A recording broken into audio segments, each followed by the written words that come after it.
ஆண்டவருடைய வார்த்தையை கேட்பதற்கு முன்பாக ஜெபம் செய்வோம். நேற்றும் இன்றும் என்றும் மாறாத ஜீவனுள்ள நல்ல ஆண்டவரே, அப்பா, இப்போதும் உம்முடைய பொறுப்பாதத்தில் அமர்ந்து உம்முடைய மெல்லிய சத்தத்தை கேட்க நீர் எங்களுக்கு பாராட்டி இந்த தயவுகளுக்காக ஆண்டவர் நன்றியோடு துதிக்கிறோம்.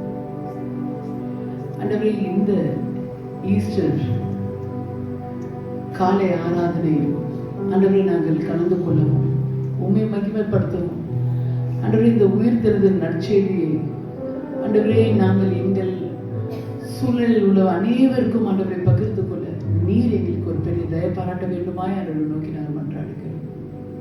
ஆண்டவரே, நாங்கள் இது ஒரு பண்டிகையை அனுசரித்து போகிறவர்களாக இது ஒரு சடங்காய் நாங்கள் கடந்து போகாதபடி அப்பா உங்களுடைய வார்த்தையை உள்கொண்டவர்களாக இங்கிருந்து ஆண்டவரை மற்றவர்களுக்கு இந்த உயிர்த்தெழுதல் நற்செய்தியை நாங்கள் எடுத்து செல்லக்கூடிய சுவிசேஷர்களாக நீர் எங்களை மாற்ற வேண்டுமாய் ஆண்டவரை நோக்கி நாங்கள் மன்றாடுகிறோம். மனப்பாக்கம் திருச்சபையில் ஆண்டவரை இருக்கிற ஒவ்வொருத்தரையுமே பேர் பேராக ஆசீர்வதிங்க, குடும்பங்களை ஆசீர்வதிங்க, அவங்களை எல்லைகளை பெரிதாக்குங்க. ஆண்டவரை உமக்காக எதையாவது செய்ய வேண்டும் என்ற வைராக்கியத்தோடு ஆண்டவரை இங்கிருந்து நாங்கள் கடந்து போகட்டும். ஆண்டவரை, நீர் எங்களை அற்புதமாய் வணங்கி வருகிற கிருபைகளுக்காக நாங்கள் துதிக்கிறோம் சுவாமி. அப்பா, எங்களை முழுமையாய் தாழ்த்தி உம்முடைய பொறுப்பாதத்தில் நாங்கள் அர்ப்பணம் செய்கிறோம். அடியாரை மறுத்து நீங்க மட்டும் வெளிப்படுங்க. எண்ணங்கள் சிந்தனைகள் எல்லாவற்றும் உம்முடைய பொறுப்பாதத்தில் வைக்கிறோம். இயேசு நாமத்தில் ஜெபிக்கிறேன் ஜீவனுள்ள நல்ல பிதாவே, ஆமென். ஹல்லேலூயா. சில நிமிடங்கள் தான் அந்த இடத்துல உட்கார்ந்திருந்தேன். உட்கார்ந்த உடனே அங்கேயே உட்கார்ந்துட்டோம் போல தோணுச்சு. ஐயாட்ட வந்து கேட்டுடலாமா, ஐயா நீங்க வேணா செய்தி கொடுக்குறீங்களா அப்படின்னு. கடைசி நிமிஷத்துல அவங்களுக்கு ஒரு ஷாக் கொடுக்க வேண்டாம்னு தான் நான் கேட்கல. நான் உண்மையாவே அங்க உட்கார்ந்து செய்தி கேட்கறதுன்றது எவ்வளவு நல்லது, நல்லாதான் இருக்கும், நலமா இருக்கும்ன்றது இங்க இருக்கிறவங்களுக்கு தான் தெரியும். என் மனதில் ஆண்டவர் எனக்கு இந்த ஈஸ்டருக்கு நினைவு கொண்டு வந்த ஒரு நபரை குறித்து நான் இன்னைக்கு பேச போறேன். மகதலேனா மரியாள். மகதலேனா மரியாளை குறித்து நம்ம பார்க்கும்போது வேதாமத்துல அவங்க எப்படிப்பட்ட பெண்மணியாக இருந்தாங்க. வேதாமத்துல அதிகமா எனக்கு தெரிஞ்சு ரொம்ப மிஸ்இன்டர்பிரட் பண்ணப்பட்ட, அதாவது தவறாக புரிந்து கொள்ளப்பட்ட ஒரு பெண்மணியாக இருக்கிறாங்கன்னா அவங்க மகதலேனா மரியாள் தான். இந்த ஈஸ்டர் காலையில எனக்கு ஆண்டவர் என் மனதில் எனக்கு சில காரியங்களை எனக்கு வெளிப்படுத்தினார். அதை தான் நான் உங்களிடம் பகிர்ந்து கொள்ள போகிறேன். பொதுவாகவே நம்ம எந்த இடத்துல போனாலும் ஒவ்வொரு நாட்டுக்கு நம்ம போகும்போது அந்த நாட்டை சுற்றி காட்டும் போது அந்த நாட்டில் உள்ள முக்கியஸ்தர்களுடைய சமாதிகளை காட்டுவாங்க. இப்போ நம்ம ஊருக்கு யாராவது வந்தாங்கன்னா நம்ம பீச் ஓரமாக போனால் ஒரே சமாதிகள் தான் இருக்கும். இல்லாட்டி நம்ம வடநாட்டுக்கு போனோம், டெல்லிக்கெல்லாம் போனாங்கன்னா இங்கே தான் காந்தியடிகள் அடக்கம் பண்ண இடம், இதுதான், இங்கே தான் நேருடைய சமாதி இருக்கு, இங்கே தான் இந்திரா காந்தியுடைய சமாதி இருக்குன்னு அந்த சமாதிகளை தான் என்ன பண்ணுவாங்க. இங்கே இல்லை, உலகம் முழுவதும் இதுதான் நடக்கும். அப்படி இருக்கும்போது ஆண்டவருடைய அந்த கல்லறை காலியா இருக்கிறது தான் கிறிஸ்துவத்துடைய அடித்தளமா இருக்கிறது. ஒரு சமயம் தாங் டைனஸ்டி அப்படின்னு சைனால இருக்கிற அந்த டைனஸ்டியில புத்தாவுடைய அவருடைய விரலுடைய அந்த எலும்பை எடுத்துட்டு வந்து அதை என்ன பண்ணாங்கன்னா கிஃப்டா கொடுத்தாங்களாம். அவருடைய சமாதியிலிருந்து அதை எடுத்துட்டு வந்து கொடுத்ததா சொல்லப்படுகிறது. இப்படி பல பல கதைகள் வந்து ஒவ்வொரு இடத்துலயும் நம்மளுக்கு இருந்தாலும் இப்பவும் நீங்க இஸ்ரேல் நாட்டுக்கு போனீங்கன்னா அங்க வெறுமையா இருக்கிற கல்லறை மட்டும்தான் கிறிஸ்துவத்தின் அடித்தளமாய் அமைந்திருக்கிறது. இங்க மகதலேனா மரியாளுக்கு ஆண்டவர் கொடுத்த ஒரு விசேஷமான கிருபை என்னன்னா, ஆண்டவருடைய உயிர்த்தெழுதலை முதல் பார்த்த பெண்மணியாக இருந்தவர்கள் அவர்கள் தான். முதல் பார்த்த மனிதரே அவர்கள் தான். ஆண்டவர் அவர்களுக்கு கொடுத்த ஒரு பெரிய ஒரு பாக்கியம் அது. ஆண்டவர் உயிர்த்தெழுந்த நற்செய்தியை அவருடைய சீடர்களுக்கு அறிவிக்கும்படி இயேசு என்ன பண்றாருங்க சொல்றாரு. நீங்க நல்லா யோசித்து பார்க்கணும். 2000 வருஷத்துக்கு முன்பாக பெண்களுடைய சாட்சிகள் எடுப்படாத ஒரு காலகட்டம் ஒன்று இருந்தது. பெண்கள் வந்து வெளியே வந்து சாட்சி சொன்னா என்ன பண்ண மாட்டாங்க, கோர்ட்லயே அவங்களுடைய சாட்சிகள் எடுப்படாது. ஏன்னா பெண்களுடைய சாட்சி அங்கீகரிக்கப்படாத ஒரு காலகட்டம். ஆனா பாருங்க, இயேசு சுவாமி உயிர்த்தெழுந்த அந்த நற்செய்தியை உலகத்திற்கு, அதுவும் முக்கியமா சீடர்களுக்கு போய் சொல்லணும்னு சொல்லப்பட்டது யாருக்கிட்டங்க? மகதலேனா மரியாள் கிட்ட. நிறைய நேரத்துல இந்த கான்ட்ரோவர்சில ஆண்டவர் வந்து உயிர் தெரியல, அவர் மரிக்க தான் செஞ்சாரு ஆனா உயிர் தெரியல அப்படின்ற சில இந்த கான்ட்ரோவர்சி எல்லாம் அடிக்கக்கூடிய ஒரு முக்கியமான விஷயமாக இதை கருதப்படுகிறது. ஏன்னா உண்மையாவே அது ஒரு ஃபேப்ரிகேட்டட் ஸ்டோரியா இருந்துச்சுன்னா, ஒருவேளை அது கட்டுக்கதையா இருந்துச்சுன்னா, அந்த கட்டுக்கதையை எப்படி கட்டமைச்சிருப்பாங்கன்னா, அதுல ஒரு ஆண்மகன் தான் என்ன பண்ணிருப்பாங்க, போய் அந்த கதையை சொல்லியிருப்பாங்க. ரொம்ப வேலிடான ஒரு விட்னஸ் தான் என்ன பண்ணிருப்பாங்க அங்க வச்சிருப்பாங்களே தவிர, ஒரு பெண்மணியை, அதுவும் அவங்களுடைய சாட்சிக்கு எடுப்படாத ஒரு பெண்மணியை என்ன பண்ணிருக்க மாட்டாங்க, சொல்லியிருக்க மாட்டாங்க. அதுவும் மகதலேனா மரியாதை குறித்து நம்ம பார்க்கும் போதெல்லாம் என்ன அவங்களை குறித்து ஒரு வார்த்தை வேதாமத்துல வரும்னா, 7 பிசாசுகளுடன் இருந்து ஆண்டவரால் குணமாக்கப்பட்ட ஒரு பெண்மணி. ஸோ இப்படிப்பட்ட ஒரு அன்ஸ்டேபிளான ஒரு விட்னஸ் என்ன பண்ணிருக்க மாட்டாங்க, சொல்லியிருக்கவே மாட்டாங்க. அப்போ the very fact that Magdalene was used in this scenario, அதுவே ஆண்டவர் எந்த அளவுக்கு உயிர் தெழுந்திருக்கிறார் என்ற நிச்சயத்தை உணர்த்தக்கூடியதா இது காணப்படுகிறது. ஹல்லேலூயா. ஆண்டவருடைய சன்னிதானத்துல நம்ம அமர்ந்து மரியாதை மரியாதை குறித்து நம்ம தியானிக்கும் போது 4 கேள்விகளுக்கு நம்ம இங்க ஒரு விடையை நம்ம கண்டுபிடிக்க முடியும். முதலான கேள்வி என்னன்னா, மகதலேனா மரியாள் யார்? இரண்டாவது, மகதலேனா மரியாளின் பார்வையில் கர்த்தர் யார்? மகதலேனா மரியாள் கண்டது என்ன, காண வந்தது என்ன, கர்த்தர் அவளை அறிவிக்க சொன்னது என்ன? நான் ஏற்கனவே சொன்னது போல ஆண்டவர் மகதலேனா மரியாளை எந்த அளவுக்கு பயன்படுத்தியிருக்கிறார் நீங்க பாத்தீங்கன்னா, அவங்க யாருன்றத முதல் நீங்க பாத்தீங்கன்னா, 2000 வருடங்களுக்கு முன்பாக அவர்கள் பாருங்க, லூக்கா 8ஆம் அதிகாரம் 1, 2, 3 வசனங்களை யாராவது எடுத்தவங்க வாசிக்க. லூக்கா 8ஆம் அதிகாரம் 1, 2, 3. அங்க மகதலேனா மரியாள் என்ற பெண்ணை குறித்து அவங்களுடைய அறிமுகமாக அங்க காணப்படுகிற வசனங்கள்.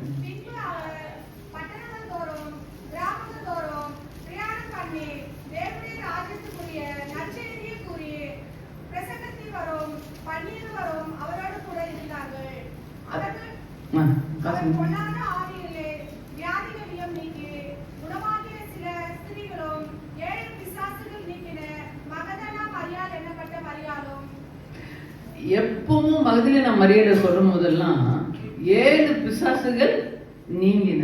இப்போ அந்த அம்மா குணமாயிட்டாங்க, சரிங்களா? அந்த 7 பிசாசு பிடித்த அந்த மகதலேனா மரியாதை முழுமையாய் குணமாக்கப்பட்டிருந்தாலும், எப்பெல்லாம் மகதலேனா மரியாதை சொல்றாங்களோ அவங்களை என்ன சொல்லுவாங்க, 7 பிசாசு பிடித்த அந்த குணமான மகதலேனா மரியாதை. சில நேரத்துல நம்ம எல்லாருக்கும், இங்க எல்லாரும் நம்ம நார்மலா தான் இருக்கும், ஆனா நம்மளுக்கும் சில விஷயங்கள் பிடிச்சிருக்குல்ல. இப்போ இவங்களுக்கு பிசாசு பிடிச்சிருந்தது, சில பேருக்கு பதவி பிடிச்சிருக்கும், சில பேருக்கு பணத்தாசை பிடிச்சிருக்கும், சில பேருக்கு பொறாமை பிடிச்சிருக்கும், சில பேருக்கு திமிரு பிடிச்சிருக்கும், சில பேருக்கு அகந்தை பிடிச்சிருக்கும், சில பேருக்கு ஒரு கௌரவம் பிடிச்சிருக்கும். பிடிச்சிருக்கிறது நம்ம எல்லாருக்கும் ஏதாவது ஒண்ணு பிடிச்சிருக்கும். இந்த அம்மாவுக்கு இருந்த பிரச்சனை பிசாசு பிடிச்சிருந்தது. ஆனா பாருங்க, ஆண்டவருடைய நாம மகிமைக்காக குணமாக்கப்பட்டிருந்தாலும் சில நேரத்துல அவங்கள சொல்லும் போது என்ன பண்றாங்க, அவங்களுடைய கடந்த காலத்தை அடையாளமா சொல்றாங்க. சில நேரத்துல நம்ம வாழ்க்கையில ஆண்டவருடைய சன்னிதானத்துல நம்மள ஆண்டவர் சில காரியங்களை சரிப்படி குணமாக்கி இருந்தாலும் நம்ம கடந்த காலத்தை என்ன பண்றாங்க, ஒரு பாயிண்ட் ஆஃப் ரெஃபரன்ஸா என்ன பண்றதுங்க சொல்றது. சில பேருடைய பேரு, இப்போ இங்க மகதலேனா மரியாள்ன்றது மரியாள்ன்றது அவங்களுடைய பேரு, மகதலேனான்ற ஊர்ல இருந்ததுனால அவங்களுக்கு மகதலேனா மரியாள்னு பேரு. ஆனா சில நேரத்துல நம்மளுக்கு பேருகளே நம்மளுக்கு என்ன பண்ணிடுதுங்க, அடையாளமா மாறிடுது. இப்ப லியோனின்னு நான் சொல்றத காட்டிலும் திண்டுக்கல் லியோனினா நம்ம எல்லாருக்கும் என்ன பண்ணிடுதுங்க தெரியும். சில பேருடைய பேர் என்ன பண்ணிடுதுங்க, அவங்க ஊரோட அடையாளப்படுது. இப்போ சிவா அப்படின்றதோட திருச்சி சிவானா நம்ம எல்லாருக்கும் என்ன பண்ணிடுதுங்க தெரிஞ்சிடுது. சில பேரோட ஊரு அவங்களுடைய வாழ்க்கையில அடையாளப்படுற மாதிரி, அவங்களுடைய பேரோட அடையாளப்படுத்துற மாதிரி இங்க என்ன பண்ணிருக்குங்க, அவங்களுடைய பேர் என்னது அவங்களுக்கு அடையாளமாய் மாறி இருக்கிறது. பேர் மட்டும் இல்ல, அவங்க வாழ்க்கையில கடந்து வந்த ஒரு ஒரு மோசமான பாதையும் எப்பவும் என்ன பண்ணிடுச்சுங்க, அவங்க பேரோட ஒட்டி. சில நேரத்துல அவங்களுடைய சில பேருடைய தொழிலை வச்சு என்ன பண்ணுவாங்க, அவங்களுடைய பேரை சொல்லுவாங்க. டெய்லர் தைக்கிறவங்களா இருந்தா டெய்லர் அம்மான்றுவாங்க, இதோ பிரசனம் பண்ணிட்டு இருக்கிறவங்களா இருந்தா ஊழியக்கார அம்மான்றுவாங்க, போதகர் அம்மான்றுவாங்க. ஸோ நம்மளுடைய தொழில் சில டைம்ல என்னதாயிடுது, நம்மளுடைய அடையாளமா மாறும். இந்த இடத்துல அவங்களுடைய பாடு என்ன பண்ணிடுச்சுங்க, அவங்களுக்கு அடையாளமாய் மாறிடுச்சு. இந்த அடையாளங்களை மாற்ற தேவன் வல்லவராய் இருக்கிறார். ஹல்லேலூயா. முதல் நம்ம ஈஸ்வரனை காலையில என்ன நம்ம ஆண்டோட சன்னிதானத்தை கேட்கணும், ஆண்டவரே என் வாழ்க்கையில சில அடையாளங்கள் என் மேல ஒட்டிட்டு இருக்கு சுவாமி, என்னை துரத்திக்கிட்டே வருது, அந்த அடையாளங்களை எனக்கு மாற்றுங்கன்னு நீங்க கேளுங்க. ஆண்டவர் அதை செய்ய வல்லவராய் இருக்கிறார். ஆண்டவர் அற்புதமும் அதிசயமும் கொண்டு நம்மளை வழி நடத்தக்கூடியவராய் இருக்கிறார். இந்த இடத்துல பார்த்தீங்கன்னா இந்த அம்மா வந்து வாழ்க்கையில ரொம்ப பெரிய வேதனையும் ரொம்ப பெரிய கஷ்டங்களையும் என்ன பண்ணாங்க, அனுபவிச்சவர்களா இருந்திருக்காங்க. வேதாம நிபுணர்கள் சில பேர் சொல்றாங்க இந்த அம்மா தான் அந்த ஒருவேளை இந்த அம்மா வந்து அந்த பாவியான ஸ்திரீயா என்ன பண்ணியிருந்திருக்கலாம். வேதாமத்துல ஒரு பாவியான ஸ்திரீயை குறித்து நம்ம பார்க்குறோம் பார்த்தீங்களா, அவங்க பேர் குறிப்பிடப்படலை. ஒருவேளை இவங்க மகிதலேனா மரியாளா இருந்திருக்கலாம் அப்படின்னு சொல்லப்படுகிறது. ஆண்டவருடைய பாதத்தை அந்த பரிமள தைலத்தை உடைத்து கழுவுனவங்களும் மகிதலேனா மரியாளா இருந்திருக்கலாம்னு வேதாம நிபுணர்கள் சொல்றாங்க. வேதாம நிபுணர்கள் இந்த அம்மாவை பற்றி சொல்லும் போது உண்மையாவே அவர்கள் வாழ்க்கையில பெரிய போராட்டத்தையும் கஷ்டத்தையும் அனுபவிச்சவரா இருந்திருப்பாங்க. ஆண்டவரால் குணமாக்கப்பட்ட பிறகு ஆண்டவருடன் சேர்ந்து ஊழியர்களை நிறைவேற்றுவதற்கு அந்த பெண் என்ன பண்ணியிருந்திருப்பாங்க, அவங்க போயிருப்பாங்க. மகதலேனா மரியாள் பாருங்க, ஆண்டவரால் குணமாக்கப்பட்டது மட்டும் இல்ல, ஆண்டவருடன் தொடர்ந்து ஊழியத்தை செய்யக்கூடிய ஒரு அற்புதமான பெண்ணாக ஆண்டவரால் வணைவைக்கப்பட்ட ஒரு பெண்ணாக இருந்தார்கள். அவங்க தான் மகதலேனா மரியாள்.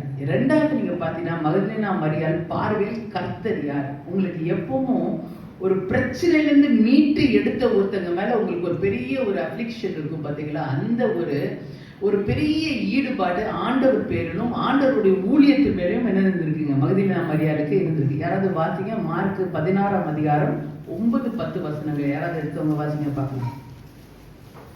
மார்க் 16:9-10.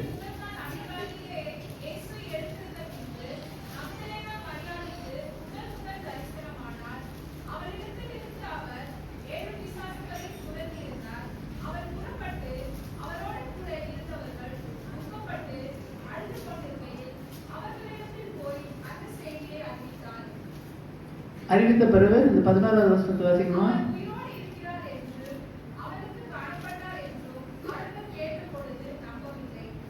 அவங்க என்ன பண்ணலங்க, நம்பல. யார் நம்பல?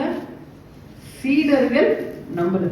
இவ்வளவுக்கும் ஆண்டவர் திரும்ப திரும்ப ஒவ்வொரு இடத்துலயும் என்ன பண்றாருங்க, எத்தனையோ முறை ஆண்டவர் தாம் மரிக்க போகிறதும் உயிரோடன் எழும்ப போகிறதும் திரும்ப திரும்ப தீர்க்க தரிசனமா சொன்ன பிறகு இங்க ஒரு பெண்ணுடைய சாட்சி அங்க என்ன பண்ணலங்க, எடுப்படுது. சீடர்களுக்கு நேரா போய் ஐயோ அவர் உயிர் தெரிந்துட்டாருங்கிற அந்த நற்செய்தியை சொன்ன பிறகு கூட அவர் நம்பவில்லைன்னு மட்டும் இல்ல, அவன் வார்த்தைகளே வீண் பேச்சாக தோன்றியதா என்ன பண்றாங்க, சொல்றாங்க. வீண் பேச்சு. சில நேரத்துல பெண்கள் பேசுறது எப்படி இருக்கு, வீண் பேச்சு. அதோடைய முக்கியத்துவம் என்ன பண்றது இல்லைங்க, வர்றதில்லை. இந்த அம்மாவுடைய பேச்சை வந்து யாருமே சீரியஸா என்ன பண்ணலங்க, எடுக்கல. இவங்க என்ன நோக்கி போனாங்கன்னா, அந்த கல்லறைக்கு அவங்க போகும்போது அவங்க மனநிலை எப்படி இருந்திருக்கும் நம்ம வேதாந்தத்துல பார்க்கும்போது, அந்த சுதந்திர வர்க்கத்தை எல்லாம் எடுத்துட்டு போறாங்க. அவங்களுக்கு அந்த நேரம் வரைக்கும் இருந்த ஒரே பிரச்சனை என்னன்னா, அந்த கல்லறையுடைய கல்லை யார் புரட்டுறது அப்படின்றது மட்டும்தான் அவங்களுக்கு என்னதா இருந்ததுங்க, பிரச்சனையா இருக்கு. அங்க மகதலேனா மரியாளும் இன்னும் கொஞ்சம் ஸ்திரீகளும் அங்க போகும்போது அவங்களுக்கு இருந்த ஒரே இது, ஆண்டவரை நாங்க தரிசிக்கணும், ஆண்டவரை நாங்க பார்க்கணும். அங்க அந்த சர்வாங்க வழிகளுடைய அந்த காரியங்கள் எல்லாம் நாங்க செய்ய வேண்டி இருக்கு. அங்க நாங்க போக வேண்டிய அந்த சுகந்த வாசனைகளுக்குரிய அந்த காரியங்களை நாங்க செய்ய வேண்டிய அந்த நேரத்துல அங்க கல்லறையில் உள்ள கல்லை யார் நவுத்துவான்றது மட்டும் தான் அவங்களுக்கு அந்த நேரத்துல ஒரு பெரிய பிரச்சனையா இருக்கு.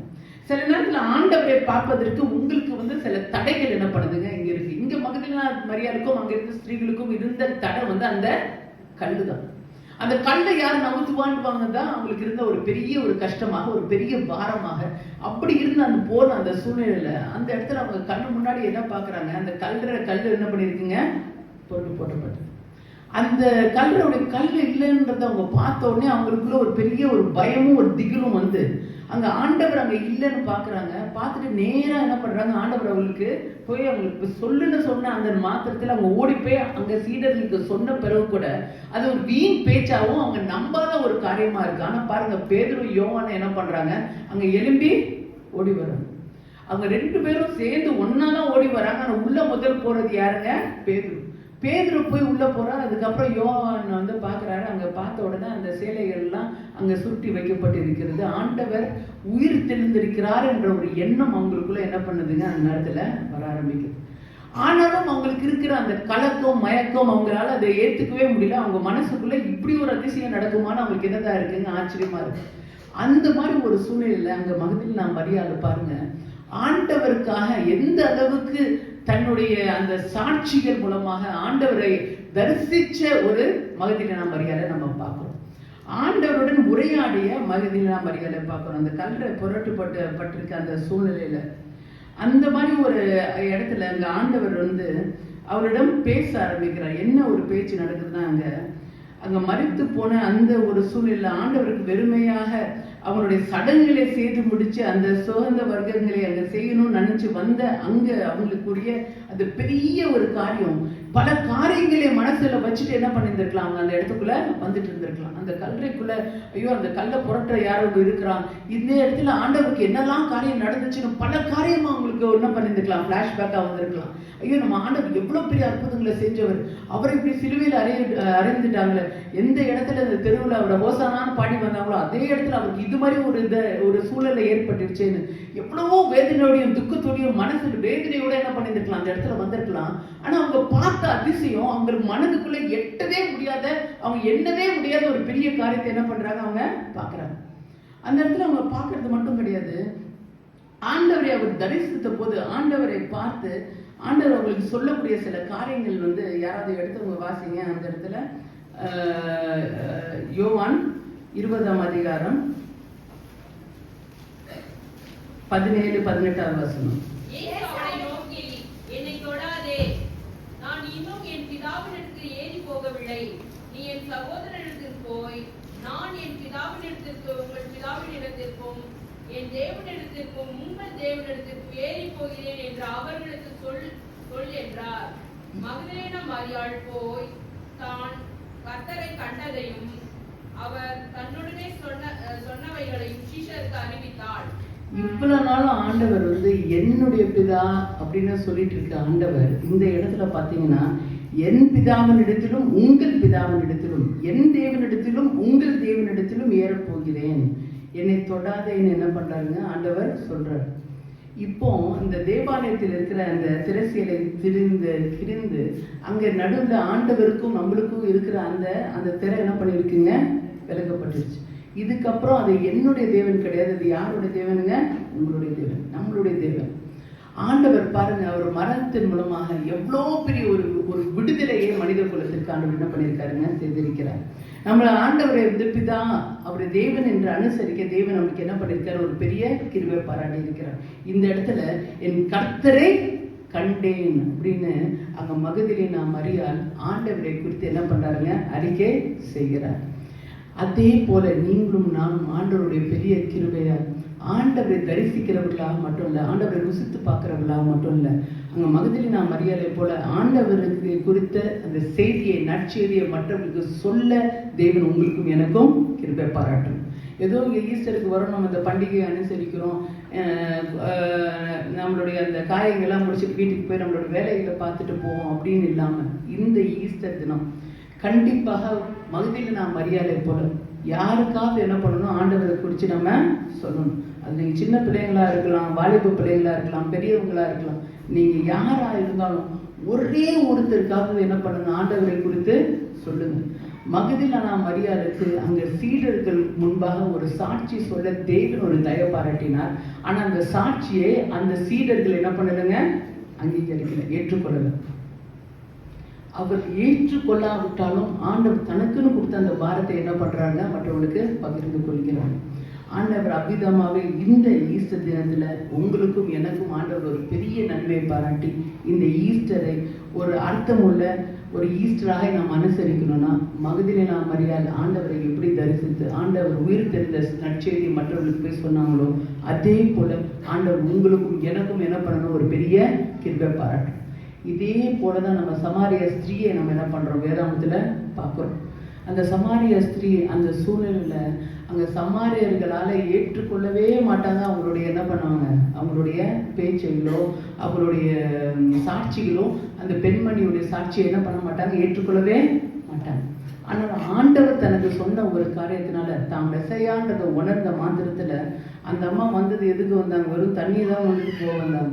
ஆனா அங்க இருக்க குடத்தை அங்கேயே போட்டுட்டு என்ன பண்றாங்க, ஊருக்குள்ள ஓடி போய் ஆண்டவரை குறித்து என்ன பண்றாங்க, எல்லாரிடத்திலும் சொல்கிறதை பார்க்கிறோம். அங்க சீகாரன்ற பட்டணத்துல போய் ஆண்டவரை குறித்து அங்க எல்லார்கிட்டும் சொன்னதுனால அந்த முழு கிராமமும் என்ன பண்ணிச்சான், வந்து ஆண்டவரை உலக ரட்சகராய் ஏற்றுக்கொள்ள அங்க ஒரு பெரிய ஒரு சூழ்நிலை மாறிட்டு. ஐயோ ஆண்டவரால் என்னைய பயன்படுத்த முடியுமா, என்னைய ஆண்டவரால் ஒரு கருவியாக பயன்படுத்த முடியுமானா, ஆமாம், ஆண்டவரால் உங்களை என்ன பண்ண முடியும், பயன்படுத்த முடியும். ஒருவேளை மற்றவர் பார்வையில் நீங்கள் சாதாரணமாக இருக்கலாம், ஆனால் ஆண்டவர் வந்து என்ன பண்ணுறாருங்க, இந்த சாதாரணமானவர்களை கொண்டு தான் ஆண்டவர் அசாதாரணமான காரியங்களை செய்கிறார். மகதலேனா மரியாள் வந்து ரொம்ப ஒரு சாதாரண ஒரு பெண்ணு தான். அங்கே சமாரியா ஸ்திரியும் ரொம்ப சாதாரணமான ஒரு பெண்ணு தான். ஆனால் ஆண்டவர் என்ன பண்ணுறாரு, அவங்களே பயன்படுத்துகிறார். ஆண்டவருடைய வார்த்தையை மற்றவங்களுக்கு சொல்ல தேவன் என்ன பண்ணுறாரு, அவங்களுக்கு கிருபை பாராட்டுகிறார்.